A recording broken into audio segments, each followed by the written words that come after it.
de mentira, de livros. Ah, não é aquelas de fundo de tela. Não é? Ele até retirou um livro lá para mostrar. mostrar. Não, legal. A gente estava olhando. Opa, só um pouquinho. Oi, Marlete. A gente estava. Pode ser realidade aumentada, mas sabe que agora nas agências de imobiliárias eles mostram fotos do interior, né, com efeitos. Então tem móveis que não tem, a parede está pintada. Ah, essa é boa. Tudo traficado. Uhum. Daí tem que fazer que nem o Sérgio, né? Pedir para tirar o livro. Mas, ó, entende, Lu, que é o conceito de virtual de Pierre Levy. É o que pode ser, é um conceito de potência, entende? Isso mesmo, isso mesmo.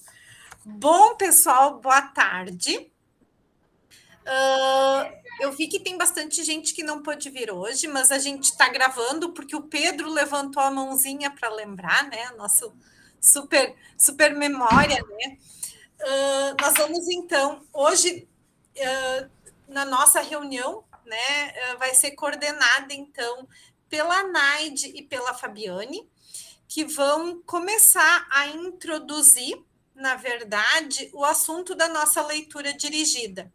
Ela está praticamente pronta. Semana que vem eu já compartilho para a gente poder iniciar ela trabalhando bem a questão desse pensamento ecológico, né, de ecossistemas para aprendizagem, né, que eu acho que é o que as gurias, a Fabi, tanto a Fabi como a Naide estão contemplando essa temática no projeto de tese e dissertação.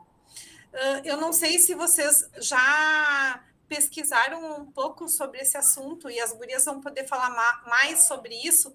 Não tem muita coisa.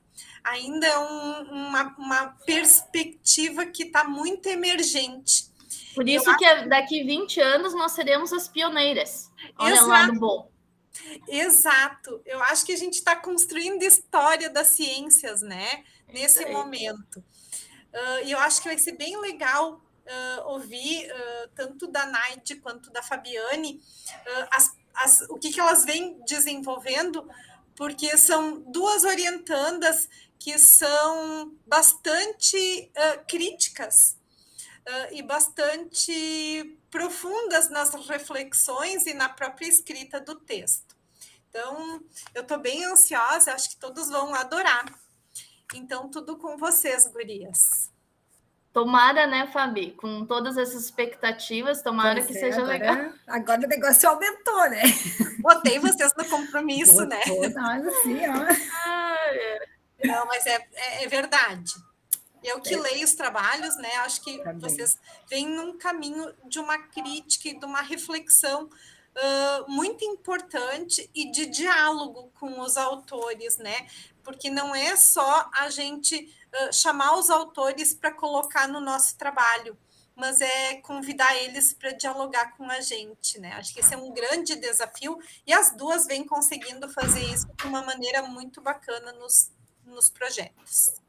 Tudo com vocês, gurias. Então tá, eu e Fábio agradecemos a presença de vocês todos aqui. A gente sabe como é difícil, né? A gente sabe que, além de ser uma obrigação, a gente está aqui no projeto de pesquisa, mas para além disso, é um momento gostoso, né? Que a gente vai, aperta aqui, tira ali, para conseguir se fazer presente aqui, né? Nesse momento. Então a gente agradece e também a gente quer falar para vocês que a gente pensou em 3 momentos, né? Como eu e a Fábio conversamos na semana passada, essa orientadora obriga a gente a fazer as coisas. A gente conversou semana passada, né, Fábio, sobre tentar articular as nossas pesquisas, o que a gente está pesquisando no intuito, com o objetivo de trazer para vocês o que a gente está, um pouquinho da nossa linha, né? Que é muito próxima, mas tem seus distanciamentos também.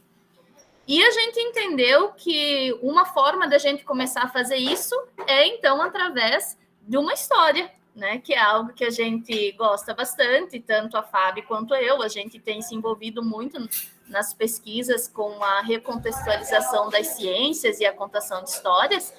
E a gente pensou, então, em primeiro fazer isso, fazer essa história. Depois a gente vai jogar ali umas palavrinhas para conversar com vocês, e depois dessas palavrinhas a gente vai mostrar um pouquinho qual é o caminho do nosso, que nós estamos tentando trilhar, que é um caminho de pedras, que às vezes se torna asfalto para andar de skate, e às vezes volta a ser pedra de novo, às vezes a gente está descalço, às vezes a gente está de salto, mas a gente vai trilhando ele, né, Fábio? Sim, vamos. Um pouquinho de cada vez, né? Então, eu vou compartilhar aqui. Fábio, tu quer que eu vá passando ou você prefere você ter o controle da contação? Pois é, Nádia, eu tô pensando... acho que tu passa, vai acompanhando, que eu vou tentar meio que fazer uma leitura meio contada. Vou tentar. Ok. E aí tu vai vendo, assim, os times e vai passando. Acho que vai ficar bom. Sim. Então, assim, a gente escolheu uma história... que é uma história que tem uma faixa etária, mas a gente pode dizer que histórias não existem limites de idade. Então, a gente faz um convite para vocês, vamos ver uma história. E se vocês estão prontos para ouvir o que aconteceu com um macaquinho que perdeu a sua mãe. Essa história, ela foi escrita pela Julia Donalds. Minha pronúncia vai ser essa, que nem eu faço para as crianças. E quem desenhou foi o Axel Scheffler. Então, tem alguém que escreveu e desenhou e ilustrou essa história. E a editora é a Brink Book. O macaquinho está com uma carinha ali, eu sempre exploro com as crianças como é que está a carinha dele, né? Que ele está uma carinha de preocupado, pensando. Então, a gente vai descobrir o que aconteceu com esse macaco. Ele está triste lá na floresta, dizendo, perdi minha mãe, chorando, muito triste. A borboleta ouve o choro dele e diz, sossegue, macaquinho, não chore. Vamos procurá-la agora. De que tamanho ela é? Assim do meu? Não, disse o macaquinho, ele é bem maior do que eu. Maior do que você? Então já sei onde encontrá-la. Venha, macaquinho, venha comigo, vamos achá-la. Não, aquilo é um elefante, minha mãe não é tão grande, não tem tromba, não tem presas afiadas, nem patas tão pesadas. Quando ela enrola a cauda, ela fica bem elegante. Ela enrola a cauda, então está bem, ela está perto. Vamos, macaquinho, agora é certo.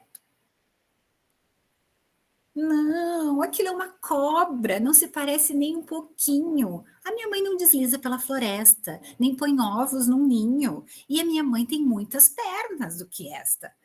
Ai, são pernas que agora procuramos. Então, já sei aonde ela está. Vamos. Ai, não, aquilo é uma aranha. A minha mãe não tem esses pelos pretos e nem tem assim tantas patas. Ela prefere comer frutas, insetos e vive no topo das árvores nas matas. Ela vive no topo das árvores. Então é para já, ela está bem lá em cima de você, olha lá. Ai, não, a minha mãe não tem bico, ela tem nariz, e ela não berra, não grita, ela sabe o que ela diz. Não voa, pois ela não tem asas, nem penas. A minha mãe pula e salta apenas. Ah, já sei, ela vive saltando. Então, ela está pertinho. Vamos andando. Ai, não, aquilo é um sapo. Borboleta, chega de brincadeira, não acha? A minha mãe não é verde nem coacha. E ela não vive na lama. Pare de me enganar. Ela é marrom, peludinha e gostosa de abraçar. Marrom, peluda. Então eu já sei onde é que ela tá. Vem, agora vamos lá. Ai, não, aquilo é um morcego. Você está novamente enganada. A minha mãe não dorme assim pendurada e também não tem asas, eu já disse. E além disso, ela não é tão pequena, que tolice. Sua mãe não é tão pequena? Deixe-me pensar. Acho que ela está lá no rio, então, a se banhar. Macaquinho irritado ali, não, aquilo é um elefante novamente. Borboleta, presta atenção no que eu digo. Nenhuma dessas criaturas se parece comigo. Ah, mas você nunca me disse que deveriam se parecer. Claro que não, eu achei que soubesse. Não poderia saber. Sabe por quê? Eu lhe digo. Nenhum dos meus bebês se parece comigo.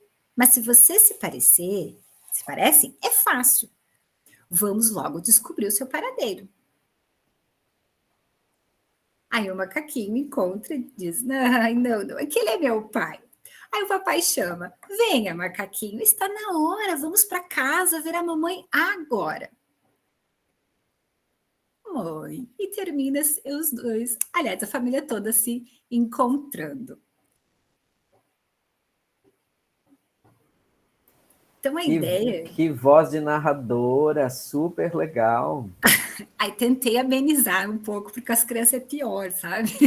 É mais. E quando o livro gesticula e as crianças vão intermediando, né? Eu disse para a Nádia, vou tentar contar meio criança, mas não tão criança assim, né? Poupar um pouco os colegas.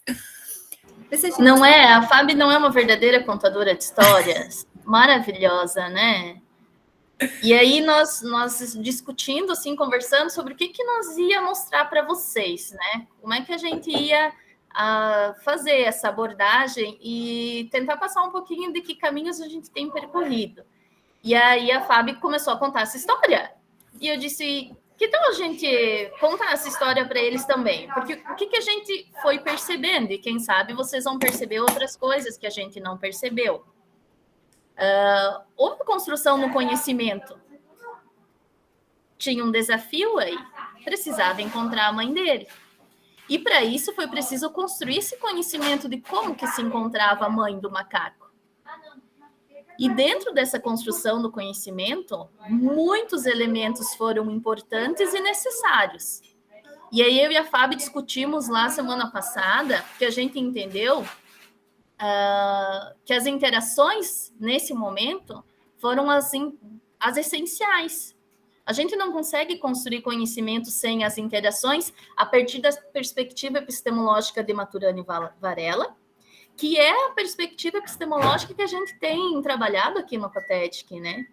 E é algo que, tanto na minha tese, eu tenho tentado discutir, que é a importância das interações na ação docente, e a Fábio também tem discutido isso no contexto dela de interação e de configuração do espaço para aprendizagem, lá para a alfabetização, né, Fábio? Não sei se a Fábio quer falar um pouquinho também. Sim, é bem nessa linha mesmo, né? Porque a história traz, digamos assim, um ambiente que era comum aos dois animais, viviam naquela floresta, mas a compreensão deles do mundo que estava cercando era diferente. A borboleta tinha, né, a sua filogenetogenia ali, né, o que formava ela, né, que é Maturana e Varela, o macaco também. E tanto é que no começo eles não se comunicaram falando qual era a expectativa do macaco e nem da borboleta. A borboleta seguiu as pistas, né, que o macaco ia dando, e pelo conhecimento que ela tinha, a estrutura que ela tinha, a história de vida dela, ela foi levando, né, o macaco naquela perspectiva, né? Então, assim, e a nossa perturbação com essa história, né, Fabi, é também pensar um pouquinho. Quantas vezes em sala de aula a gente chega sem entender a percepção do outro que está conosco, né? Seja esse outro um colega, um aluno, né? E muitas vezes a gente está lá atuando em diálogo sem entender direito o que aquele outro conhece sobre determinada situação, ou temática, ou assunto, ou conhecimento que a gente quer construir junto com ele.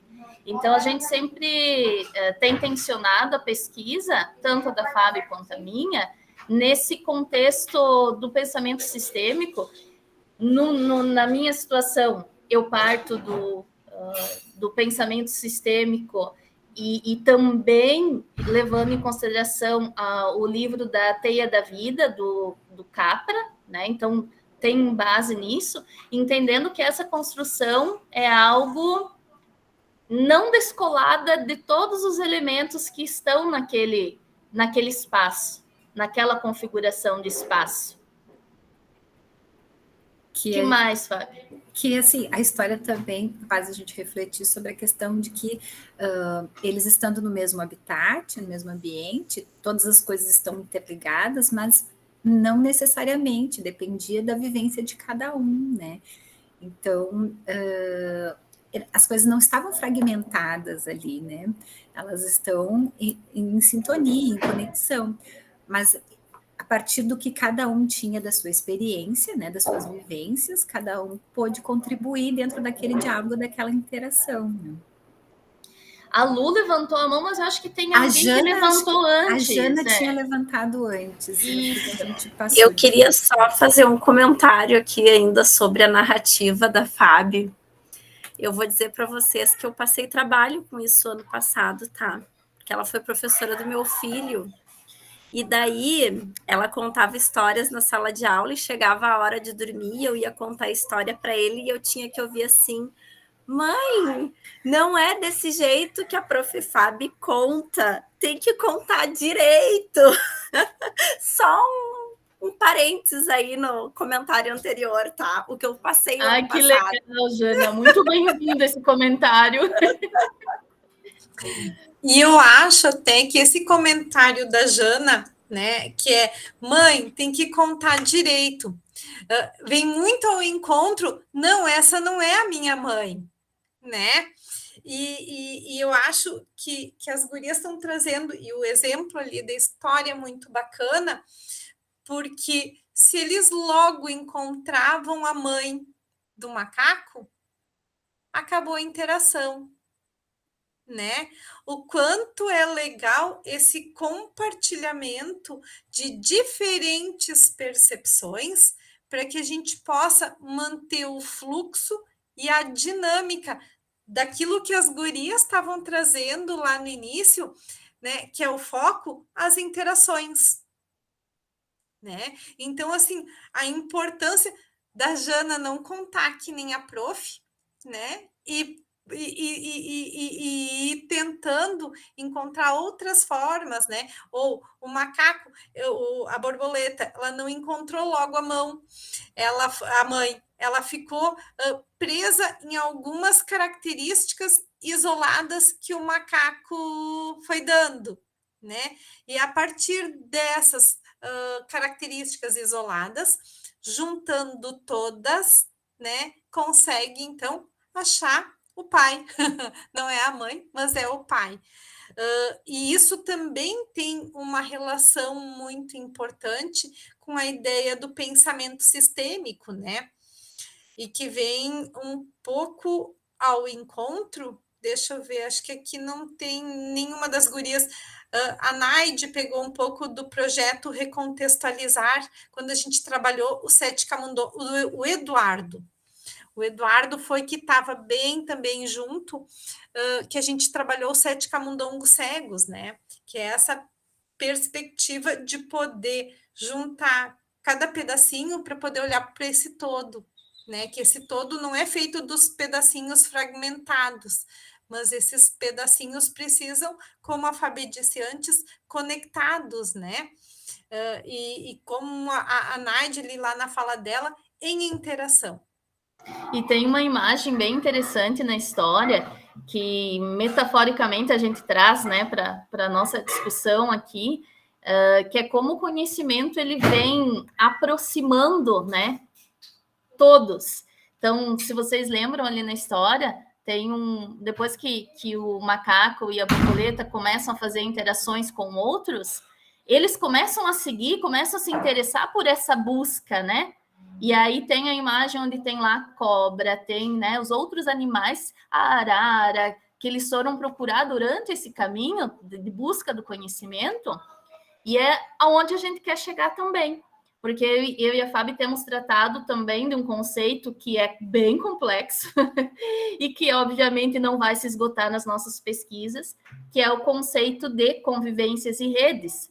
Então, os nossos projetos, eles fazem parte desse projeto maior, a qual muitos de nós aqui estamos vinculados. Eu não gosto de dizer maior, né? Porque parece que ele é mais importante, né? E não é. Na realidade, é um projeto que abraça tantos outros, né? Acolhe tantos outros, por fins de financiamento, enfim, N motivos, né? Que na pesquisa a gente enfrenta.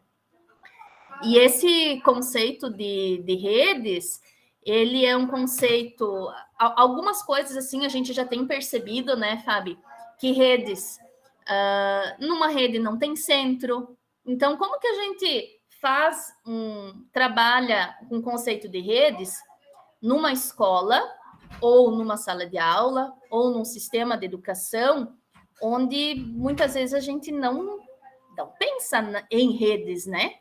Então, algumas coisas, a gente também, muitas coisas a gente vai desconstruindo enquanto docente, né? Quando a gente pensa de uma forma e muitas vezes a gente chega lá em sala de aula, a gente quer fazer daquela forma que a gente está pensando e a gente encontra empecilhos, né? E a gente se desestabiliza, se perturba e recomeça, ou repensa, ou busca ajuda, ou dialoga com outro colega. Então, a gente tem discutido bastante a importância da emergência de uma perspectiva epistemológica, ou seja, de uma perspectiva de construção do conhecimento que leva em consideração convivências e redes. Né? A gente sabe, a partir de Maturana e Varela, que essas convivências, elas são de diferentes naturezas e são importantíssimas na construção do conhecimento. E as redes, elas vêm a somar nesse conceito de convivências, porque precisamos uns dos outros, né? A maior diversidade de interações que a gente consegue proporcionar, não sei se é bem essa palavra, mas que a gente consegue fazer com os nossos alunos, com os nossos colegas, vai também dizer de como se mantém essa rede de conhecimentos e de perspectivas de aprendizagem, né? Então, a gente também tem trabalhado com esses conceitos. E aí, para isso, quero compartilhar para vocês algumas palavras que eu e Fábio achamos interessante mostrar para vocês, e não só mostrar, esperando que vocês interajam também com suas opiniões. Deixa eu só apresentar aqui, só um pouquinho.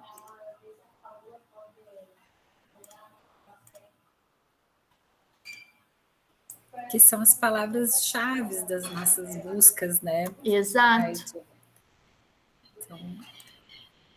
Aí, então, continuando com o nosso macaquinho, né? Agora ele é um pouquinho diferente, mas existem muitos macacos, né? Então, a gente acha legal trazer essas palavras, que são palavras que a gente tem pesquisado, que a gente tem tensionado, que a gente tem ficado um pouco triste, né? Porque a gente, quando vai pesquisar determinados conceitos, a gente está sempre olhando o que falam sobre né? Tanto para o bem, tanto para uma parte ruim, né? Mas que a gente vai entendendo também que mesmo que é aquilo que a gente não concorda, são perspectivas que estão postas e que também a gente precisa né, saber que elas existem até para poder discutir e desconstruir muitas dessas, né? Então, a gente trouxe aí o espaço. Então, o conceito de espaço a gente tem trabalhado com Milton Santos, onde ele vem trazendo para nós que o espaço ele é configurado a partir das relações, e essas relações elas estão carregadas de poder e de emergências próprias da auto-organização do próprio espaço, né? Então, a gente tem trabalhado também com aquilo que a gente falou já de convivências, de redes de aprendizagem. A gente tem aí no trabalho, principalmente da Fábio, ela tem trabalhado com alfabetização. Não sei se a Fábio quer falar um pouquinho dessa perspectiva, já que ela é alfabetizadora. Essa perspectiva assim da alfabetização não estar fragmentada, ela fazer um sentido, estar dentro de um contexto único, né? E aí a gente também fala alfabetização atrelada ao letramento também, que é outra perspectiva, né, metodológica importante, e é desse conhecimento em rede, tudo junto, né, unido, reunido, e que faz muita diferença todos os participantes deste processo. Então, a professora, os alunos, os outros agentes que estão juntos, outros professores, esse espaço, essa comunidade, onde essas crianças vivem, onde que está essa escola, né? Isso tudo faz muita diferença. Esse processo de alfabetização vai ocorrer dependendo do espaço onde está ali, né, a questão dos espaços, tem a questão das emoções também, que é algo muito importante, que também emerge das memórias.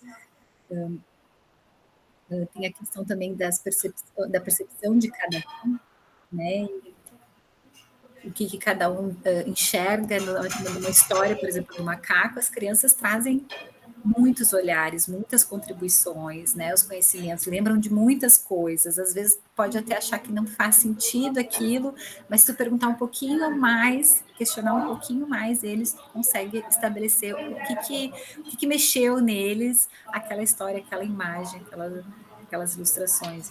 E foi bem interessante fazer esse exercício com a Fábio, porque a Fábio ia me contando sobre o que ela quer, né? Eu quero perceber a alfabetização como um todo, enfim, do ponto de vista de sala de aula, mas do ponto de vista da família, dos pais, dos alunos, minha enquanto docente, o que influencia, o que pode não influenciar, como que essa rede, né, para a alfabetização se conecta, né? E é bem interessante, porque daí eu disse para ela, mas eu também, eu quero fazer a mesma coisa. E aí, para isso, eu vou configurar um espaço de formação do docente, né? Um espaço de diálogo com os docentes em aprendizagem. Eu tenho o termo formação docente me incomoda, sempre me incomodou, é algo que me incomoda ainda, mas a gente ainda precisa usar eles, muitas vezes, para poder explicar algumas situações.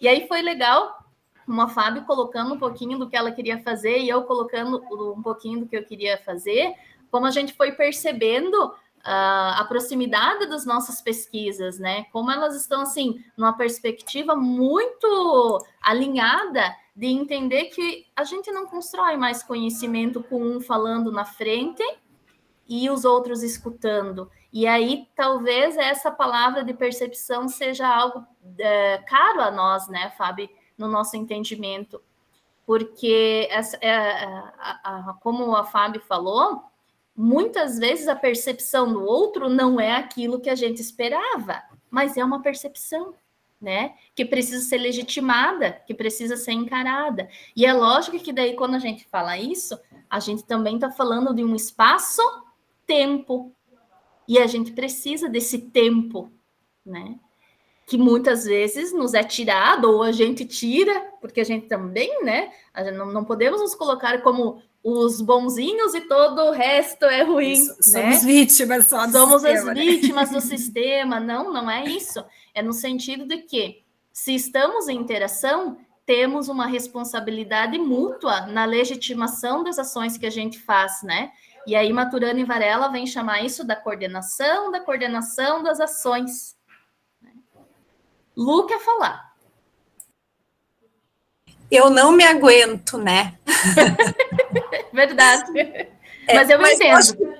Bem legal isso, assim, pessoal, para a gente poder fazer essas compreensões, né? E eu acho que a historinha foi muito feliz nesse momento, né? Quando a Naide diz assim, a gente precisa legitimar o outro. A borboleta não estava entendendo quem era a mãe do macaco, mas o macaco não abandonou a borboleta, né? Ele foi mostrando para a borboleta que a forma como ela estava pensando, eles não iam conseguir encontrar a mãe dele, né? Então ele dizia: a minha mãe não coloca ovo, né? Quantas vezes, e é um pouco do exercício que a gente fez quando, isso mesmo, Pedro, nem a borboleta não desistiu do macaco, né? Ela legitimou também o problema do macaco, né? E tem, eu acho que isso é bem bacana, que é esses retornos, né, que a gente dá quando a gente diz assim no joguinho: ah, que pena, você errou. Né? O que diz esse feedback? Né? Qual foi o feedback que o macaco escolheu dar para a borboleta? A minha mãe não tem penas. Né? Então, assim, olha que foi o que a gente trabalhou lá no Mundo Vivo, né? Não é simplesmente você errou, mas trazer outras informações que mostram que aquela hipótese escolhida não cabe para aquele momento. e que a gente precisa pensar mais um pouco, trazer outros elementos para continuar pensando, né? E aí que a gente vai fazendo essas redes de relações para pensar na tessitura do conhecimento em rede, né? Que daí já vem um pouco também até da formação que o Eduardo vai falar mais adiante, que é poder articular várias disciplinas nessas relações e que pode também pensar nessa alfabetização, né, Fábio? De todas as formas, né? A partir de todas as áreas do conhecimento, em todos os espaços, em outros contextos, né? Em espaços outros, né? Que também vai se dando. E por isso que essa rede, com o S entre parênteses, ela vai se articulando de várias formas.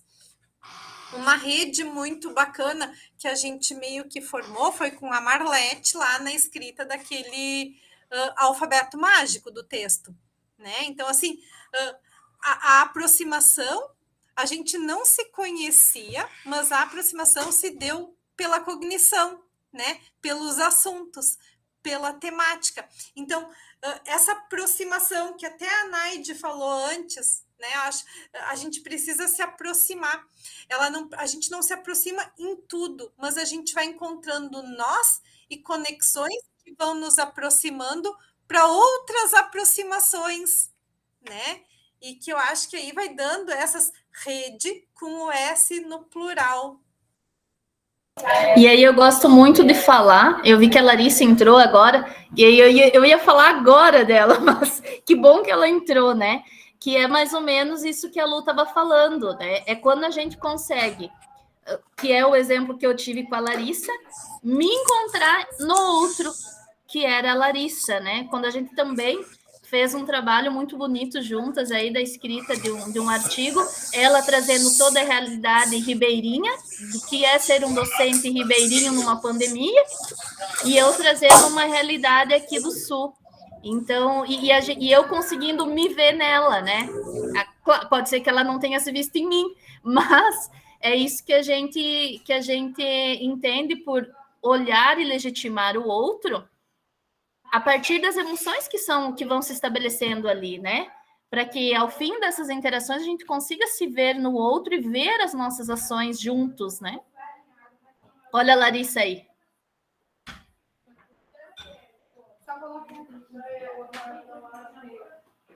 Ativa o teu microfone, Larissa, para dar um oi para nós. A gente está com saudades. Olá, boa tarde, ainda que é tarde. Que bom ouvir a Naide falando. Foi uma experiência muito boa mesmo, nosso artigo, desenvolver aquele trabalho na época da pandemia, com esse nosso Brasil aí super diversificado, né, cheio de especificidades, tudo muito lindo. Oi, professora Lu, beijão, guardando você aqui em Manaus, hein? Chegando. Tá chegando. Assim, que eu acho bem bacana, assim, e que eu convido vocês a fazerem esse exercício, assim, às vezes eu vou dizendo, se junta com o fulano, vocês podem ir se juntando, né? Porque que nem foi esse trabalho com a Naide, com a Larissa, né? A gente precisava avançar naquele artigo, e aí eu chamei a Naide, e aí a gente fez toda uma rede, assim como a Marlete me chamou naquele outro artigo, que vocês possam se sentir muito autônomos de fazer esse movimento entre vocês, de ir convidando e articulando e reorganizando as redes, né? Porque daí, assim as redes passam a ser sustentáveis, autorreguladoras e sustentáveis. Que eu acho que é um outro conceito que vem muito, né, gurias, a partir das pesquisas de vocês. Exatamente. E quando a Lu fala juntos, a gente vai se juntando a juntar mesmo, porque a gente pega todos os pedacinhos que tá, a gente junta e cola assim, porque às vezes a gente tá caindo aos pedaços e a gente se junta e se ajuda. Mas continuando, sustenta, gente. Né? E se sustenta, exatamente. E aí, né, para rapidamente mostrar para vocês um pouquinho. Então, mais especificamente agora, cada uma de nós, das nossas pesquisas, a minha, então, ela tem o objetivo principal, é a tese de doutorado, o objetivo principal dela é compreender como ocorrem as interações entre os docentes e a aprendizagem. E aí, para isso, a gente está desenvolvendo aqui no Instituto Federal um projeto de extensão. Esse projeto de extensão, ele tem o título de Hashtag Construindo Teias, né? E teias, assim, lembrando redes, mas também com o significado de tecnologias, educação, inovação e aprendizagens. Ele é um projeto, então ele não tem a característica somente de curso, né? Ele, dentro do projeto, tem um curso também, mas ele também conta com oficinas, com atividades culturais. E aí, esse projeto, ele, a gente vai começar sexta-feira, eu até estou na angústia, né? Sabe, aquela frio na barriga da estreia, né? Vai que o pessoal não venha, e se eles não gostar, e se a proposta não for legal, a princípio as sinalizações são positivas, né? Mas o frio na barriga existe. E aí a gente quer desenvolver esses movimentos que estão na imagem, com os participantes. Eu tenho chamado de praticantes pensantes, a partir de uma perspectiva político-epistemológica de Nilda Alves, né, na metodologia com os cotidianos. E aí, a partir dessa metodologia, ela nos diz, né, a autora Nilda Alves nos coloca muito essa questão da importância de a gente não chegar com uma temática pronta, de a gente discutir a partir da emergência daquilo que está pegando naquela configuração de espaço e a partir disso discutir. Então, a gente tem esses quatro eixos aí de tecnologia, educação, inovação e aprendizagens, mas é a partir de sexta que a gente senta e, em diálogo com os docentes, começa a entender, naquela configuração de espaço, o que está pegando. E, a partir disso, a gente discute, repensa, cria práticas, vai para a sala de aula, tenta executar aquilo que a gente está falando para vocês de uma aprendizagem em rede. Busca gente para jogar com a gente, aprender jogando, né? Então, o projeto tem essas previsões. E também, um pouquinho para vocês entenderem da onde que saíram esses movimentos, né? A ideia é a gente passar pelo movimento O que Sabemos Sobre. Ele tem o objetivo de abordar convivências de sensibilização, para que os docentes se sintam confortáveis para tratar dos temas. Claro que a gente também vai identificar o que a gente já sabe, atribuir sentido, significado àquilo, mas também mapear sonhos, necessidades do docente, né? Que muitas das vezes a gente está em sala de aula com muitos sonhos, mas muitas necessidades também, né? Nós teremos o movimento do Compartilhando Ideias, né? @Compartilhando Ideias, onde é aquele momento onde serão compartilhadas impressões, opiniões, ideias, né, numa roda de conversa, proposta de questões reflexivas, de problemas do cotidiano, que vão guiar as nossas conversações. Inspirado ali no TikTok, né, com a hashtag Jogo da Velha POV, significa ponto de vista, né? Quem é TikToker aí sabe do que eu estou falando. Então, inspirado nisso, esse movimento ele quer jogar com outros professores e pesquisadores que vão contribuir com seus pontos de vista. E aí, nesse momento, assim, já está convocado, por exemplo, do nosso grupo, Eduardo, a Simone, né? Então, essa rede que eu tenho aqui com vocês, com certeza vai me ajudar, é lógico, se preparem, a aprender com essa outra rede que a gente está configurando agora, né? E aí a gente tem também o movimento de Nós no Mundo, né? Então, no aplicativo TikTok, a hashtag significa inspirado em, né? IB significa inspirado em.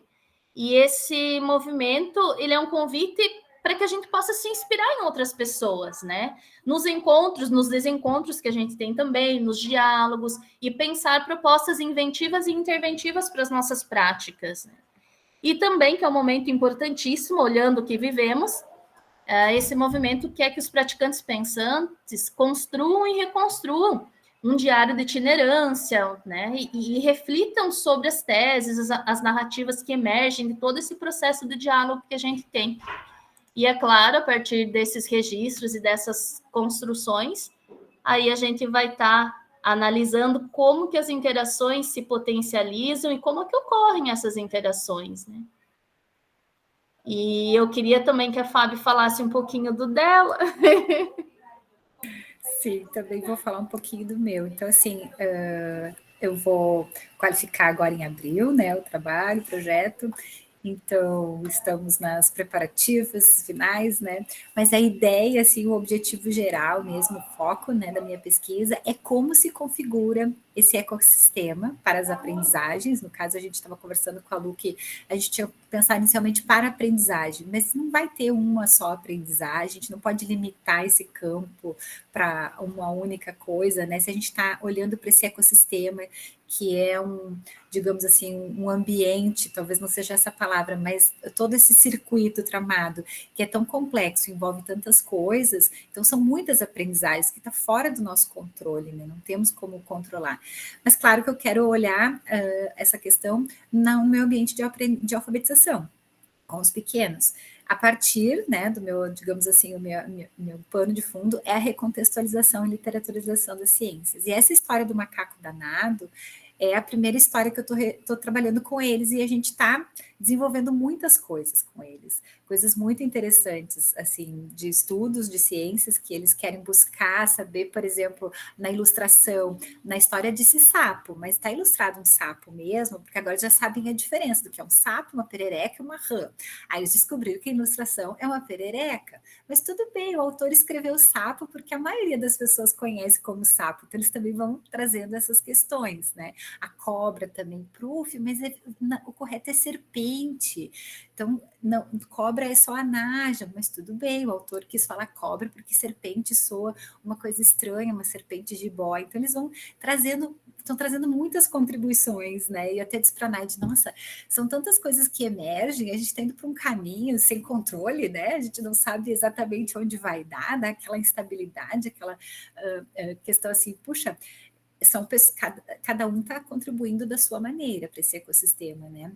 E ele está fluindo. É uma pesquisa participante, no caso, né? Eu estou junto, e aí parece que eu não vou conseguir, talvez, fazer todas as leituras que eles estão me trazendo, né? Porque são muitas coisas que importam dentro desse nosso ecossistema que eu quero observar, né? As famílias, eu já fiz as entrevistas com as famílias para conhecer um pouco, né?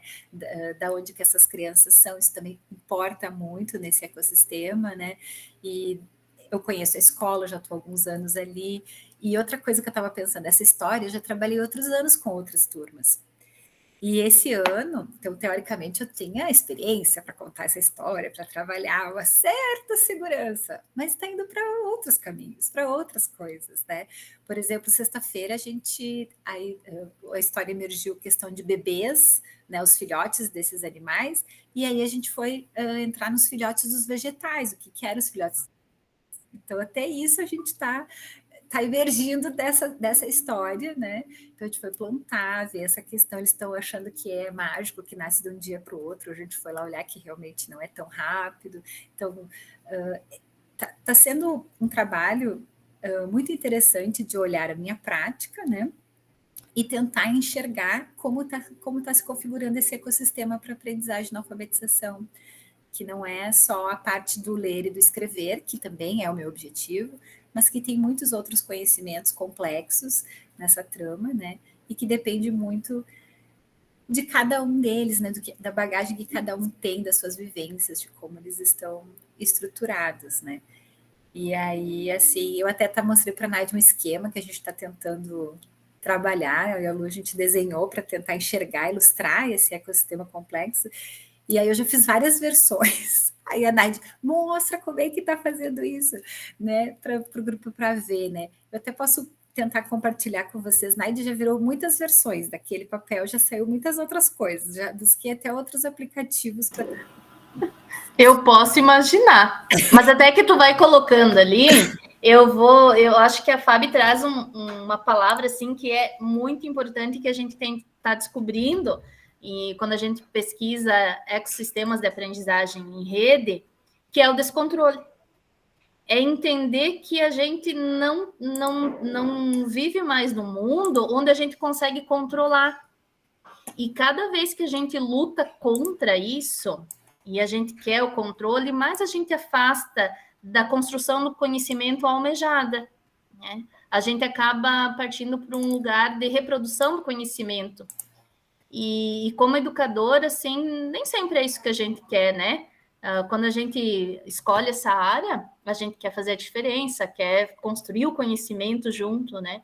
Então, a gente tem percebido que o descontrole é algo, assim, presente nas nossas pesquisas, porque a gente, sim, cria as nossas expectativas e a gente chega lá e, às vezes, não foi. E tá tudo bem não ir, né? Eu acho que o legal é isso, é a gente aceitar que também a gente pode construir conhecimento sem ter aquela linha marcada de nós temos que cumprir tal coisa em tantos minutos, agora bateu para ciências, então fechem em livro de português e vamos para ciências, né? Então, essas questões a gente também tem desconstruído bastante ao trabalhar esse conceito. Que é isso que o Pedro trouxe ali, né? A borboleta não desistiu. Ela fez todas as hipóteses e as tentativas dela não eram válidas, mas ela não desistiu, né? E a pesquisa, ela não tem a intenção de mostrar aquilo que eu quero ver, mas ela tem a intenção de mostrar a realidade como ela é, para a gente poder pensar melhor, né? Pedro. Isso me chamou um pouco a atenção, assim, né? Porque eu tô até agora, eu tenho muita dificuldade para ler, porque eu sou muito disperso, né? Mas agora eu estou começando a ler o Pedagogia do Oprimido, do Paulo Freire, e tem uma citação interessante que ele fala, assim, né? Que eu até deixei aqui, separado aqui, que ele fala assim, nessa linha do entendimento, reflexão e mundo, subjetividade e objetividade não se separam, opõem-se, implicando-se dialeticamente. Então, é isso que me chamou a atenção, porque a borboleta, aquelas sugestões dela não brotaram do nada, ela construiu aquilo com a subjetividade dela. Então, quando ela quis ajudar o macaquinho que estava perdido, a minha mãe, ela salta. Então foi no sapo. Minha mãe é assim, foi no elefante. Então, quer dizer, é justamente isso, né? É essa dialética que eu sempre trago, assim, né? Que ela trouxe uma tese, não, é que é antitese, vamos de novo. E assim vai. E o quanto que isso ainda pega muito na educação, né? Do que, isso aqui está errado, então desisto. Isso aqui está errado, então você está reprovado. Não está reprovado. Vamos fazer de novo, vamos tentar de novo, né? Então, isso me chamou bastante atenção, até que eu me lembro que teve um seminário que eu participei com a prof dos mestrandos, né? Que até a Érica estava junto, o Eduardo também, que eles trouxeram uma sugestão, assim, de criar uma história, né? E deixar que os alunos terminassem essa história, né? E eu até sugeri que cada um, né? Foi proposto primeiro que fizesse um grupo ali, que fosse coletivo, e que eles decidissem pela história. Mas eu falei, olha, existem algumas pessoas que são um pouco mais introspectivas, que não têm muita capacidade de se expressar, então vamos deixar que cada um escolha a sua história, né? E aí, de repente, haja essa interação, né? Então, não é uma questão da pessoa se isolar, mas dela poder, justamente, né, o que ele traz nesse trecho do livro, trabalhar a sua subjetividade para depois expressar sem aquela preocupação, não, isso aqui está errado, isso aqui está um absurdo. Não, vamos indo trabalhar até a gente chegar num consenso, mas eu acho que é importante trazer esse amálgama, assim, né, dos pensamentos, daquilo que a gente acredita, assim.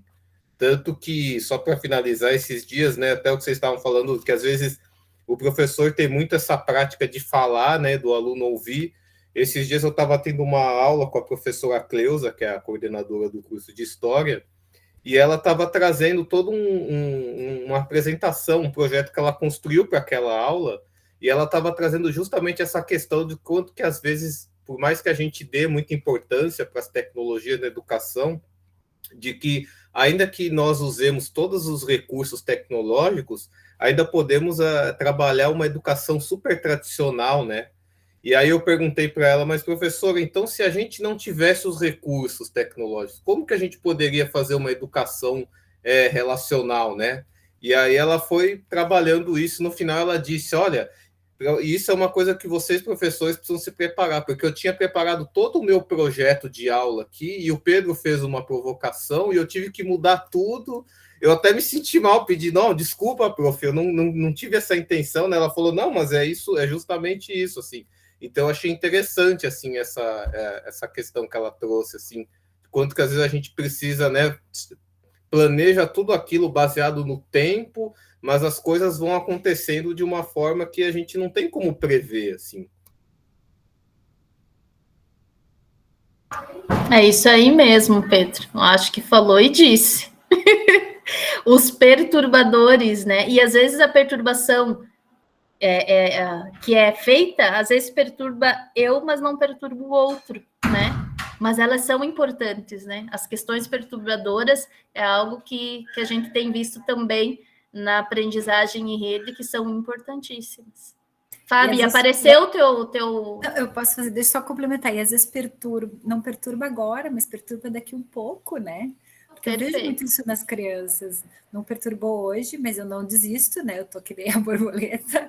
E aí amanhã a gente traz outra questão e vai perturbando, né? E vai fazendo. Tá, peraí que eu tinha posto, daí eu tirei para não interromper o Pedro. Não sei se vocês já chegaram a ver. Já deu para ver. Tá. Essa foi uma. Daí eu mostrei para o meu marido que ele é minha cobaia, né? Daí eu mostrei para ele, tentei explicar para ele, tu tá entendendo? Ele, Fábio, não tá. Aí eu tentei outro, tá? Aí eu fui lá, fiz outro. Ainda ele não estava entendendo. Aí depois eu fiz, então, outro, porque ele é das exatas, eu preciso que ele entenda alguma coisa, né? Então, assim, esse daí ele tinha entendido, né?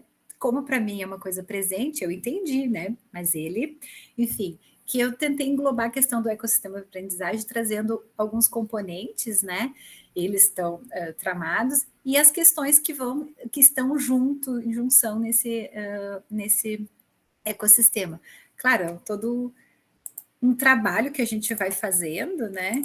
E de reflexão, vai pensando, vai melhorando, tentar dar aquele movimento. A Lu sempre me dizia, Fábio, cadê o movimento? Cadê as pessoas? Cadê aquilo?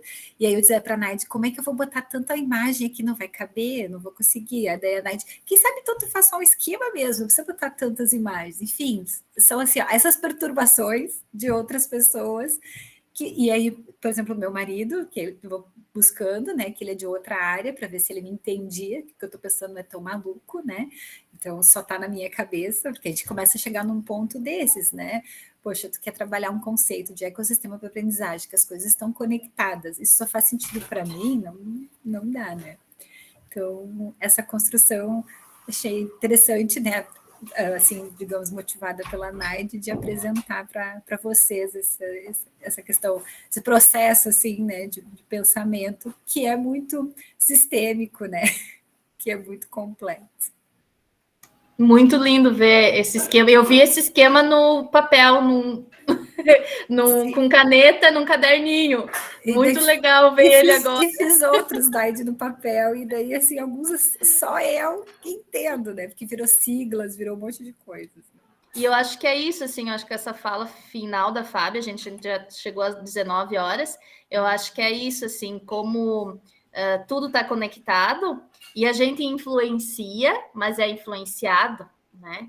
E a participação das pessoas que a gente convive, elas também nos constituem, né? Se a gente constitui o outro também nos constitui. E a Fábio bem exemplifica isso quando ela conta da participação da família, que aqui também não é diferente. A gente vai usando, vai, né, pegando o que tu acha, tá entendendo, não tá. Então, isso é muito importante a gente se reconhecer enquanto conviventes com os outros, né? E perpassado por várias emoções. Não vou me estender mais, a gente agradece, não sei se a Fábio quer fazer uma fala final, mas foi muito legal estar aqui com vocês hoje, esperamos repetir. Foi muito bom, foi muito bom. Espero que vocês tenham gostado da minha voz de contadora. Amamos! Tá bem, tá bem. Gosto muito de fazer isso, faço isso todos os dias, meus alunos amam de paixão essa parte, e foi bom provocar algumas perturbações em todos e compartilhar também as minhas. Eu acho que as gurias, elas conseguiram... eu tinha uma professora que dizia para mim, não adianta a gente se anunciar interacionista ou se anunciar sistêmico se a gente não é. E as gurias, acho que conseguiram, na preparação delas, serem ecológicas, né? Elas trouxeram o que era comum, trouxeram o que era de cada uma, articularam tudo, e eu acho que elas foram muito coerentes com o próprio discurso. Parabéns. Um super beijo para todos. E a gente, então, se encontra no próximo, que é com... É no dia 10 de abril, com a Janaíne e o Roger. Ótimo, ótimo, ótimo. E feliz Páscoa para todo mundo. Feliz Páscoa. Se comportem, que daí o coelhinho traz chocolate, tá? E a gente vai se falando. Tchau, tchau. Tchau, gente. Tchau, tchau, pessoal.